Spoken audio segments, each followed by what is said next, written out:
Oui, Frédéric Fauvet, d'abord. Merci, Président. Renouveler également nos remerciements à Monsieur le Directeur pour sa présence et la capacité, la volonté que les ARS ont d'aller concerter, d'aller dialoguer avec les élus et les acteurs des territoires. C'est parfois effectivement sur des politiques nationales un volet qui est négligé. Ça ne semble pas être le cas. Je ne suis pas certain, malheureusement, que ça résolve les problèmes. Et j'avais, comme Guillemette vient de le faire, essayé de pointer quelques niches, quelques sujets, effectivement, qu'il était possible collectivement d'améliorer, en soulignant parfois l'implication des collectivités locales. Et puis je me suis ravisé.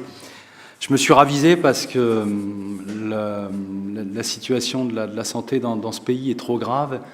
Et ce n'est pas les efforts, et je les mesure, ce n'est pas l'énergie que vous déployez et les modestes moyens qui vous sont affectés qui vont résoudre les graves difficultés qui sont devant nous aujourd'hui. C'est une véritable crise systémique auquel on assiste depuis une dizaine d'années. Je ne vais pas te faire de leçons d'économie de la santé ici, mais crise des vocations, vous l'avez souligné tout à l'heure sur la démographie médicale, mais également une crise depuis la mise en œuvre de la tarification à l'activité, qui a vraiment bouleversé effectivement le système hospitalier, à tel point que, comme dans d'autres grands secteurs publics, on passe son temps aujourd'hui effectivement à faire de la gestion, à s'envoyer des factures au détriment effectivement de l'opérationnalité des services publics, des indicateurs qui s'affaissent. On est aujourd'hui en 20e position européenne sur la mortalité infantile. Depuis une dizaine d'années, cet indicateur stagne ou régresse. On était 3e il y a une vingtaine d'années. On était le 3e pays en Europe, effectivement, pour le taux de mortalité infantile. Je pourrais parler de surpoids et d'obésité. Vous l'avez fait avec une région qui est encore plus exposée que les autres, mais la situation n'est pas simple au niveau national également. D'autres symptômes, l'effondrement par exemple du nombre d'étudiants candidats aux études de pharmacie, la crise des vocations ou le départ massif des infirmières, bref.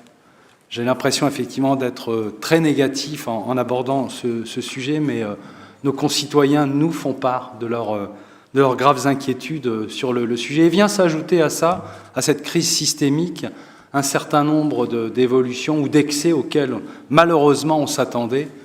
Le scandale, il y a quelques mois, d'Orpea sur la gestion des établissements médicalisés pour personnes âgées l'a démontré.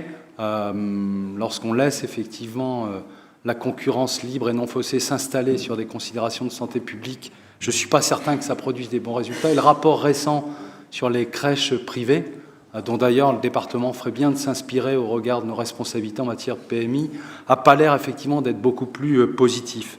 Donc voilà, j'ai conscience effectivement que mes propos sont négatifs. Ils sont tristes aussi parce que nous avons l'un des meilleurs systèmes de santé au monde, financé, il faut le rappeler, par des cotisations et non pas effectivement par un financement national qui lui est affecté, géré par le paritarisme. Et il avait fait la preuve de son efficacité. Il est en train aujourd'hui d'être mis en difficulté. Je pourrais continuer à vous parler de la santé au travail, de la santé scolaire, dont l'état effectivement est cadavérique. Juste illustrer mes propos pour dire que je ne dois pas être isolé, puisqu'il y a une dizaine de jours, nos collègues de la Drôme, qui étaient consultés sur la même démarche, ont voté négativement. Vous rappelez qu'il y a quelques jours, le département de la Moselle a déclenché le plan blanc. On est au mois de septembre, il ne s'agit pas des vacances d'été. Bref, j'ai conscience, Monsieur le Directeur, que mes propos ne sont pas très engageants, mais je pense effectivement qu'ils reflètent une bonne partie de la réalité. Merci.